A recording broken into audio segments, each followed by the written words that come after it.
Welcome to GoPowerCat.com's Friday Walkthrough, sponsored by Riverbank Brewing. Now, let's head into the studio. Hey everyone, and welcome in here to the Friday Walkthrough. I'm Cole Carmody, and with me as always, former Kansas State defensive back Monty Spiller, here to preview the game against Tulane and wrap up what was a very successful 41-6 victory for the Wildcats over the UT Martin Skyhawks in Week 1. Monty, that first game, it definitely had its fair share of boredomness, but it also had its fair share of excitement. We said the best way for Kansas State to come away successful in Week 1 would be to stay injury-free and to win the game. And you know what? They did both of those things. Yeah, thankfully, there were no major injuries. And honestly, a lot of guys got a lot of reps when it counted. And also, we got the win, you know. And another thing I touched on, I talked about was penalties with the O-line. And we'll get into that, but the O-line did a great job also. I don't think there was any pre-snap penalties for K-State. The only penalty of the game was an errant kick that went out of bounds. Other than that, there's no penalties. And, I mean, that's what K-State under Bill Snyder prided themselves on, was no penalties. And, I mean, for Week 1, I mean, that's almost unheard of, Monty. To have no penalties? Are you kidding me? I'm sure the coaching staff was very pleased about that. Yeah, it's one of those things where if you don't notice that as a coach and as a fan and obviously as a player, you're missing out, because that's huge. Because I watched a lot of football in Week 0 and Week 1, and there were penalties all over the place in most of those games. And for the Cats to have one penalty, potentially kick out of bounds, and I'm pretty sure the kicker wishes he can have that back. But that's pretty good. And also, you talked about Coach Snyder era with being penalty-free. How about those special teams, man? Yeah, that's great. Lead into what we can start the show off with. Special teams, you returned in a major way for K-State. Last year, I felt like every week on this show, he said the Cats are going to get a kick return for a touchdown this week. It's going to happen. And it didn't happen for the first time since, I want to say, like 2010. K-State went the whole entire year without a special team score. That changed in the first quarter. And it was so cool to see, because at the time, yes, the score was 7-0, but there really wasn't any juice in Bill Snyder Family Stadium. After Ty Bowman, the Chinook kid, got in there and blocked that punt, the game was practically over. Yeah, it was. The momentum changed right away. I think we knew we had the game regardless, but there was still some uneasy. People were getting a little restless. They wanted some excitement, some fireworks. But then, like you said, you know, the Chinook kid blocks the punt, and it goes into the end zone, and we pick it up and score. And it's kind of like, okay, now we're rolling. Now we're in control. Let's finish the thing out and get this win. I think it was so cool. And honestly, I mean, K-State had to feel really good. And I broke this down on GoPowerCat.com for the tail of the tape, which we do every week. But it was kind of an interesting strategy by UT Martin. Ty Bowman said after the game they didn't know if UT Martin was going to have a rugby-style punter or a traditional-style punter. But K-State had 8 guys lined up ready to go block the punt. And then obviously 2 guys on the outside covering the gunners. And then 1 guy back deep returning the punt. 8 guys lined up on the line. Well, UT Martin had 8 guys, but instead of having the long snapper stay in and help protect, he ran down the field as a third gunner, which means there's 8 guys for 7 blockers. And I'm not very good at math, but I know that 8 is better than 7. I just feel like that was a gift that UT Martin kind of gave K-State, and K-State said, thank you. We will take the 6 points, and they scored. Yeah, absolutely. And I don't know if it was just a mistake by Tennessee Martin, or if it was just the fact that our coaches saw something and took advantage of it. But I'm hard-pressed to believe that they have 8 or 9 better guys than we do on special teams. And I like our chances. And all the guys we have on special teams are definitely athletic, long guys, receivers, D-backs, and linebackers. So we always are set up in a good position when it comes to special teams. It was so cool because we always talk about Kansas kids making an impact. 25 Kansas kids on the depth chart for K-State ahead of Week 1. And what do you know? A Kansas kid scores or helps score the second touchdown of the game on special teams. And that was really cool to see. I thought Chris Tennant was excellent kicking field goals, perfect on extra points. I know he had the 1 kick out of bounds, but it actually hit the 1-yard line. And instead of going straight into the end zone, it took a left turn and went out of bounds. Probably won't see that happen too often. I know Jace Brown had the fumbled kick return to start the second half, which ultimately gave UT Martin 3 points. But other than that, it was a pretty flawless game special teams wise. And when you get ready to go play Tulane this week, when you get ready for Arizona in conference play, if Kansas State can dominate special teams, that just adds a whole nother layer to how good this team can be. Yeah, I agree. And we need to continue to build on special teams. I'm not going to lie. As a fan of the game, I was hoping Dylan or Lockett had a chance to break one because, and they both, you can tell they were itching. They both, whenever the ball was kicked to them, they were itching to get loose and caught some balls normally should have been fair call. They took a chance with it to try to make something happen. But I appreciate that and the fact that those guys are fearless, and it's going to pay off in the season as it goes on. So I'm excited to see what happens with those guys back there deep. And Phillip Brooks was a great punt returner because of his ability to catch the ball and read blocks and, just be a really good return man. But, I mean, with those two guys back there, this is the most explosive K-State's been at the punt returning spot in a long time. So it wouldn't surprise me if K-State gets one of those punt returns here in the near future and houses it, because I'm really, really bullish on those two guys back there. I think they have a great opportunity to make some big plays, Monty. Let's go ahead and talk about the offense, because that's what everybody has been talking about this week. And Avery Johnson's performance, making his home debut, obviously 14 of 21 for Avery for 153 yards, 2 touchdowns versus 1 interception. That interception, obviously, he wishes he had back. Monty, we'll start there. As a quarterback and as just a player, anytime you make your home debut as a starter, as the number 1 guy, there's got to be some nerves there. And when I look back at that interception, it just feels like he pulled it down just a little too hard. And sure enough, UT Martin defender made a play, caught the ball for an interception. Yeah, and I think he made the right read. It was there. You put a little more air on that ball, and it's a touchdown, or not. You close to the goal line. But like you said, I think he tried to do not too much, but it was so much pressure at the time. He brought it down a little bit, and the UT Martin defender had a great break on the ball and got the interception. But it's growing pains. People forget he is a true sophomore. He started 1 game. What I mean? He came in off the bench, and there's no pressure on you. People don't understand that. When you come off the bench and you're backup, everybody loves the backup because that's the way football goes. But there's no pressure on you, because if you make a mistake, the starter will go back in. Hey, he's not quite ready yet. He's a freshman. He's a young guy. It is what it is. Now you're the man. Everybody's looking at you. Everybody expects so much of you, and there is pressure. But I think as time goes on and as the game went on, he relaxed. He saw the field a lot better, and he made the throws he needed to throw. So I wasn't panicked. I didn't get like, oh, my gosh, what were we thinking? We wish we had Will back. By the way, Will had a great game, but we love Avery. I'm gonna ride with Avery. I'm excited for him, and he's gonna be okay. He is. And I thought he had a really nice throw to Jace Brown. Jace Brown running a post route. By the way, everybody was open on that play. If you go back and look at the highlights, folks, everybody was open. It didn't matter where Avery Johnson threw the ball. UT Martin tried to play man, and K-State's 4-4 receivers are going to beat the 4-6 speeds of the UT Martin defensive backs every day and twice on Sundays. Jace Brown was wide open, had inside leverage, just ran a post route. And if he continues to run instead of dives for that ball, that's a walk-in touchdown. I know people are like, oh, he almost overthrew him. Well, first of all, he didn't overthrow him. Second of all, keep running. I mean, how many times do we see that, especially at the collegiate level, where receivers are like, oh, I got to dive for this ball. No, just keep running. Like, promise you will catch it. And sure enough, he made a great catch. The very next play, Dylan Edwards finds the end zone for his first touchdown as a member of the Kansas State Wildcats. Let's kind of go through some of these numbers on the offensive side of the ball here, Monty. DJ Giddens, who we haven't even talked about yet, quietly, just another outstanding performance. 13 carries for 124 yards. Dylan Edwards, a receiving touchdown in the second half, but 5 rushes for 43 yards and a touchdown. And then in the second half, Joe Jackson and LaJames White both came into the game. Joe Jackson, 7 carries for 48 yards, and LaJames White had 1 carry in which he scored the last touchdown of the game. Monty, what did you think of the running backs? Because I was thoroughly impressed. Yeah, well, let's talk about DJ first, because he is the quiet assassin. DJ does what DJ does. And a lot of times, a lot of people in the Big 12 conference and in around the nation don't give him his respect. And I know it doesn't bother him, because he's going to go to work and continue to get his yards and do what's asked of him. For me personally, I loved his performance over everybody else's on the offense, because he kind of set the tone. When other things weren't working for us, give the ball to DJ.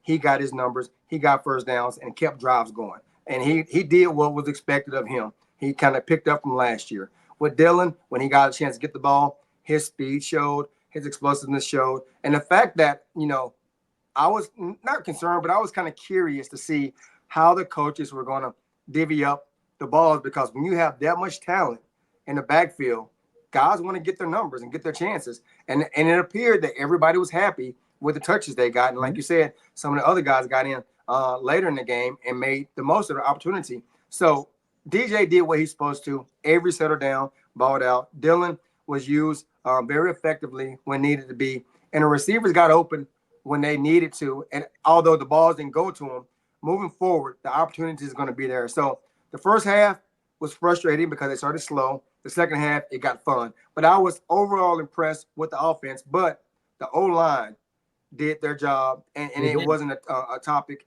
of conversation because there were no errors that were visual to us as fans. Yeah, I mean, very, very little did I look down at the offensive line and go, ooh, that wasn't very good. Like, it felt like every single play they were getting movement, and how much of that was the opponent and how much of that were those guys understanding the offense, being ready to play. You know, maybe it's a combination of both. We'll find out a little bit more against Tulane. I was really impressed with the offensive line. Their ability to make everything look fairly easy, right? Like, if you can do that as an offensive lineman, you're in pretty good shape. You talked about the receivers. Jace Brown, the leading receiver for K-State, 5 catches for 71 yards. Braden Lofton catching the first touchdown of the game. Him and Garrett Oakley, I have a feeling we're going to see more of those guys. Trey Spivey, guy who I was pretty impressed with. I'm excited to see more of. 2 catches for 26 yards. But again, K-State only threw the ball 21 times at 14 completions. The way I look at this, Monty, I think Avery's going to throw the ball at least 30 times a game, probably the rest of the season, which means you would hope that there's 5 or 6 more completions at minimum. If you're not completing 20 passes a game, unless you're running for 300 yards, you're probably not going to win today's era of college football. So there's going to be more receptions and more plays to go around. I know they were a little disappointed with their play count, but overall, just a successful day by the offense. You wouldn't think after the first half performance that they would walk away too happy, and I'm sure that there's room for improvement, but anytime you can score 41 points, doesn't matter who you're playing, that's a good day. With all that being said, let's talk about your favorite side of the ball, the defense. I know I left the last 5 minutes of the first half, so I'm just going to let you talk about the defense because there was some really cool stuff. Well, if you watch the game on TV, if you were there live, Desmond Purnell, that he was the MVP of the game, in my opinion. He showed up. It's one of those things where I knew our linebacking core was good, and he easily gets lost in the mix because we got so many good players at that position and depth. But he set himself apart game one as a leader and in the run game, and he's an every down linebacker. He can come in on first, second, or third and make plays, and he showed up and showed out. And it's one of those things where it was fun because I'm not sure if it was the offense that UT Martin was running or Kleinerman just chose to bring pressure every play. But it felt like their quarterback had pressure on him every play. If it was a call stunt or if it was just the base defense, he was not comfortable at any point, in my opinion. And our D ends were coming off the line. We talked about it before. Toby O and his steel man celebration. He was coming out. He's the third down guy, come in and make plays. But everybody seemed like they were unblockable, and they made plays. And the secondary was coming up, not just making plays on the ball, but they were coming up physically and finishing tackles from corners to safety. So the defense as a whole looked fast and physical. And I talked about it. I look forward to seeing the old school lynch mob, and they didn't disappoint. Desmond Purnell made a third down stop. I think it was the first drive of the game. Threw up the lynch mob. I knew you were grinning from ear to ear when that happened. Thought of you when that happened. So I'm sure a lot of people who watched our show did as well. You talked about Toby Osensami, man. This is a kid who his story is amazing.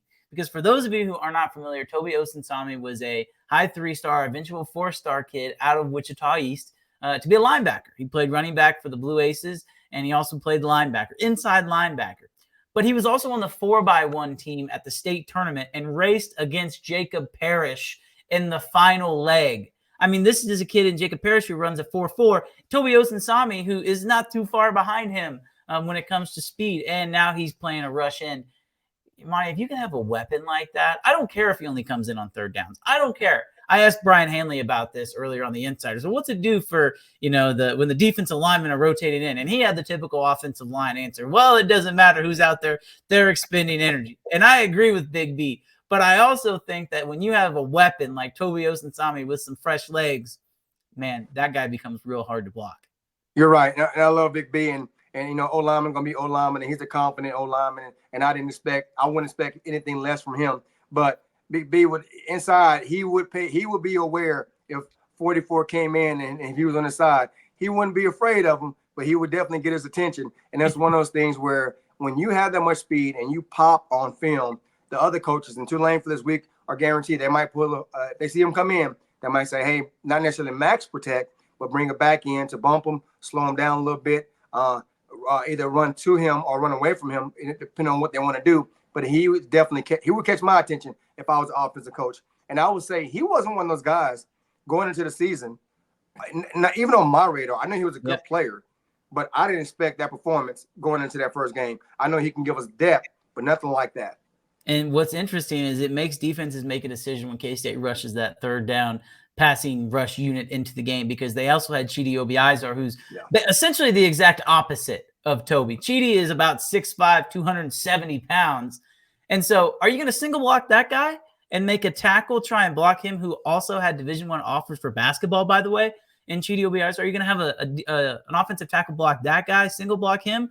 Or are you going to have an offensive tackle try and single block a guy who was running a 4.5 on the 4x1, the last leg of a 4x1 at the state track meet? So it puts defenses in a bind. And I mean, that's just the weapons that K-State has. And I'm sure everyone inside of Veneer is very excited about the defensive line. To wrap things up, Monty, the defense as a whole, 98 yards passing allowed and 36 yards rushing on 38 attempts. Yeah. It doesn't matter who you play, that'll win.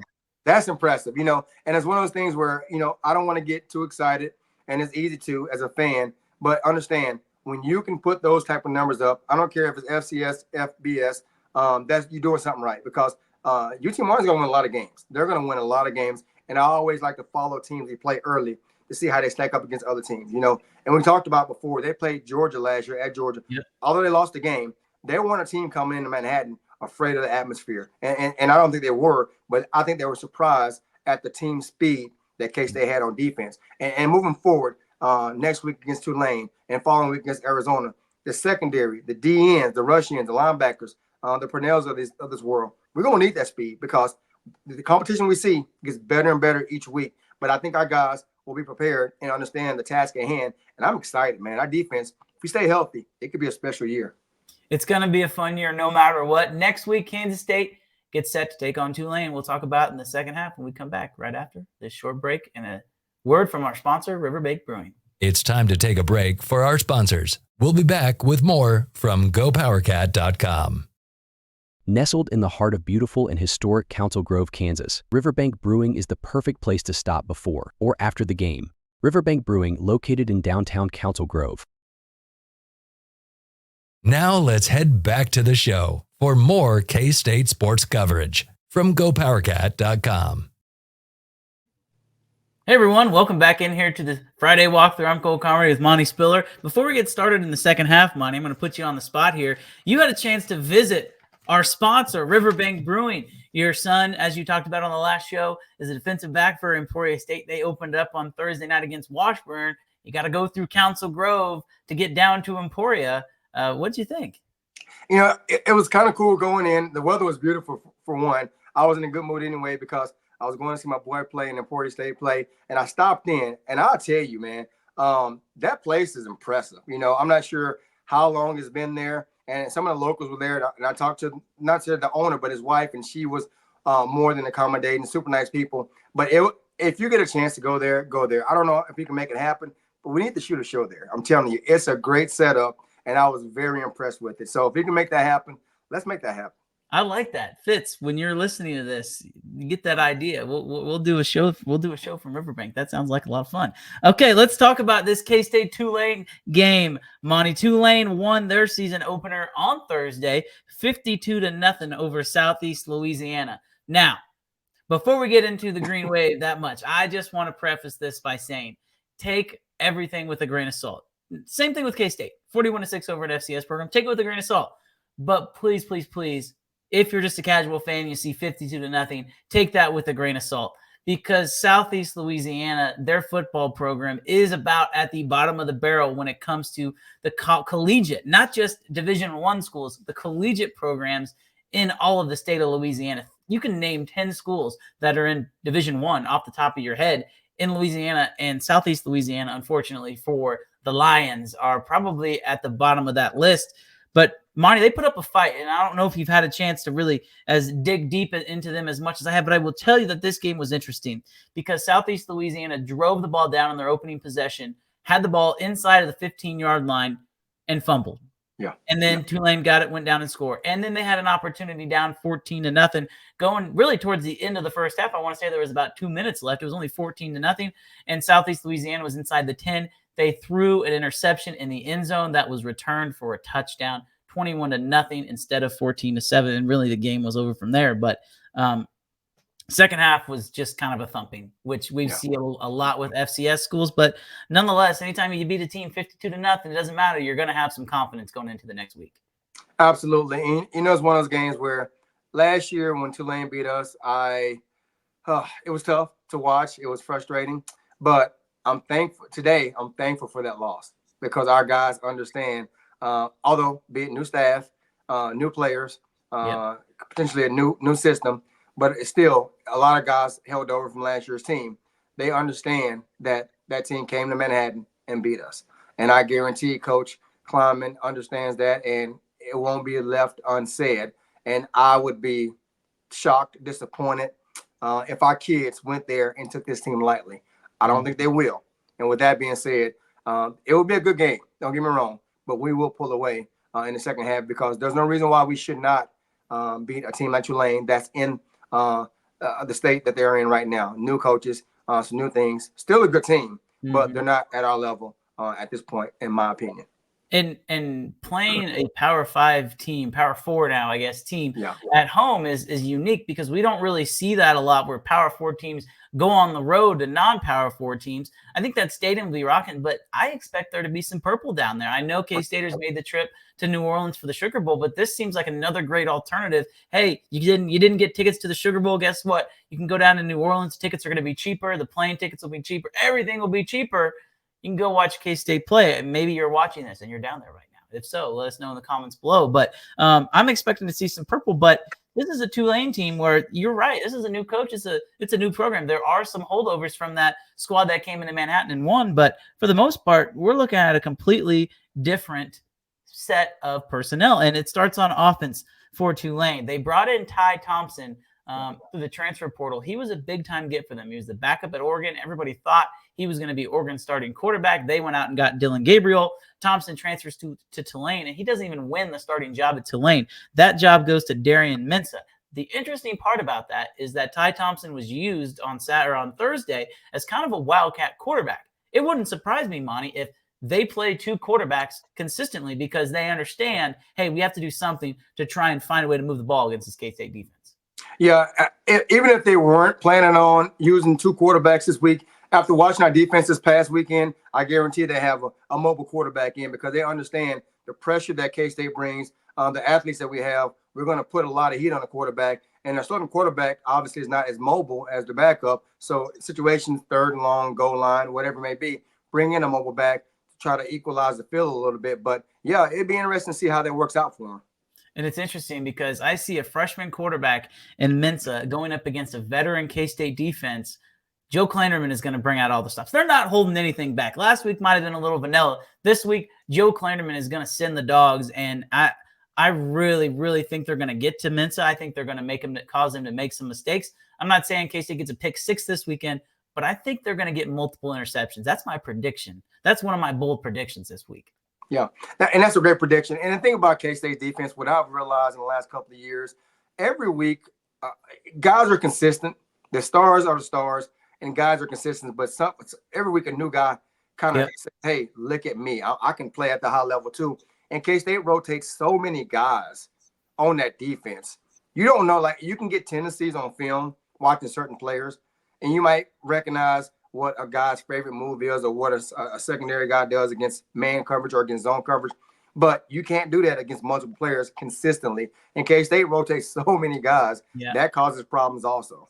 Yeah, and it's going to be interesting for Tulane. They have some receivers that are pretty dang talented, and K-State is going to have to be tight in the secondary against these guys. But if you can get pressure on the quarterback, that's where it all starts. The receivers for Tulane, Mario Williams is an Oklahoma transfer. He transferred from OU to USC with Caleb Williams. Struggled to do much last year. Transferred to Tulane this year. Shaz Preston, who his final two out of the transfer portal were K-State and Tulane. He ended up going to Tulane. The Alabama transfer did not play due to a hamstring injury, but they expect him to be back this year. And then Yoel Keith Brown from Texas A&M is now at Tulane after he's been there for, I want to say, 2 years now. So it's not like they don't have talent at the skill positions. But Mekhi Hughes is an interesting story for Tulane. He had 14 carries for only 59 yards. And so I look at that, and it makes me question the offensive line, because if your number one running back has 14 carries for 59 yards, which is about 3 yards a pop, you can rush for a lot of yards with a lot of different running backs, and they ran 4 different running backs. But I see a majority of the carries, more than a majority of the carries, to one guy with not very many yards. It makes me think in the beginning part of the game, that offensive line struggled a little bit. Yeah, and like I say, you can say what you want to say, but facts are facts, and they can make it, not saying they're making excuses, but whatever reason, they didn't move the ball well against the D-line. And our D-line, I know I've not seen film, but I can tell you our D-line is better. Yeah. And it's one of those things where it'd be interesting to see how that goes. But if they struggle to run, that's great for us, because they're going to have to eventually pass the ball. And when they do pass the ball, how efficiently will they pass it, and how quick can they get the ball out with the pressure we're going to bring? So that's an advantage for us. You never know. But the only thing that concerns me with that is, if a team is struggling to run the ball, we got to be careful with trick plays, a lot of misdirection, a lot of screen games, because if you can't move the ball and we bring a lot of pressure, they're bringing the screen game out. So we have to be disciplined in our drops and what we do, and have good eye discipline. But I feel like we're a well-coached team, and we'll be okay.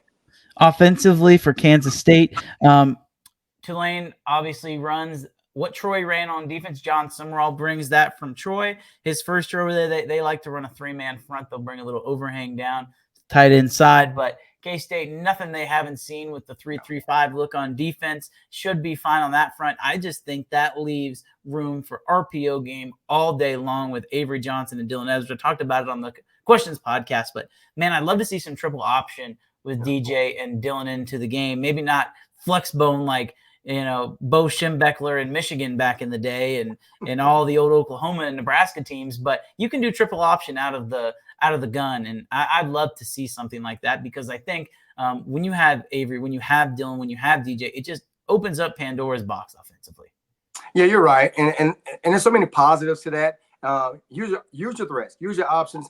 And if they do that, for one, I think K-State personally this week is going to open up the playbook, because I know you and Fish talks about it a little bit after the game, the post game. Avery gets more comfortable when the run game is kind of integrated for him to get used to the game. You know what I mean? He likes to get, I know we're going to protect him, but he wants to run. And once he can run, he becomes him. And he's a lot looser. And I think K-State knows that too. And they're going to allow him to get loose early, but they're going to have a lot of plays in there. And I think also they want to put on film for Arizona the next game to prepare for as many different looks as possible, because we got a short week. People forget the next game is on a Friday night. So things turn around quick. And so they want to put as much on film for Arizona to prepare for. Not saying we might use it the next week, but the longer they have to prepare for, that gives them more issues getting ready for us before they come to Manhattan. So I think K-State's going to put a lot out there against Tulane, and also to put on film. And hopefully it'll be successful. It's a two-way street, right? You don't want to put too much on film in week one. But really, week 2, you want to win the game. But you're right. You also want to throw a bunch at your opponents, because at this point, it's about surviving in advance. I understand that fans want to see K-State win by a bunch of points. I think there's a good chance they do that. But if you leave New Orleans with a W, at the end of the day, survive in advance. You can figure out the rest of the things later. A win's a win. A win is the win. Monty, let's get into our predictions here as we wrap up the show. K-State, Tulane, 11 a.m. on ESPN on Saturday. Bob Wischusen and Louis Riddick on the call. Louis Riddick, one of my favorite announcers. Really looking forward to hearing him call the game on Saturday. We will actually do a live post-game show. Big B and I will. So make sure that after the game, you head over to our YouTube channel on Go PowerCat and check that out. Monty, let's get into our predictions here. I think it is going to be a very high-scoring game for K-State and a fairly low-scoring game for Tulane. What say you? I'm going 45-17. 45-17 is a number. That's a lot of points for K-State. I don't know if I can go make it that large of a spread, but it's interesting because you think like, will they give up 20 points? Will they really give up 20 points? I'm not ready to say that K-State's going to give up 20 points to Tulane. And I look back last year, Tulane hosted Ole Miss. I think Tulane was a lot better last year than they were this year, than they are this year. But they were 7-point favorites. Ole Miss was, and Ole Miss ended up winning by 17. K-State's a 10-point favorite. I think K-State will win by 20. I think it'll be very similar to that Ole Miss game last year. Maybe it's close in the first half, but Avery Johnson, too much to handle in the second half. I'm going to take K-State 35-13. I think that might be a little bit more reasonable than your prediction, Mr. Spiller. But either way, I mean, K-State is going to have a great chance to be in command of this game. Let me just say this, and I know some people are like, wow, I have no respect for Tulane. I got respect for Tulane, but I'm taking into account, I feel like our special teams, Dylan Edwards, for one, will have 2 explosive plays that will account for non-traditional offensive touchdowns. So our special teams are going to give us at least 10 points at some point. So I'm giving that 10 points in addition to get to the 45. That's why I say 45. So are you calling a punt return for a touchdown this week? I am. Okay. If Dylan Edwards returns a punt to the house, it's because Monty called it. Let it be known. Ladies and gentlemen, Monty Spiller with the amazing predictions as usual. Thanks so much, everybody, for tuning in. For Monty, I am Cole. We will talk to you next week. Enjoy the game. If you're down in New Orleans, don't drink too many Hurricanes. It's going to be a game to remember. Make sure you remember it. Don't drink too many Hurricanes. But if you're at home, you can do whatever you want. Just watch the game. Have fun. Cheer on your Cats. Until next Friday, have a great week. Thank you for watching the Friday Walkthrough, sponsored by Riverbank Brewing.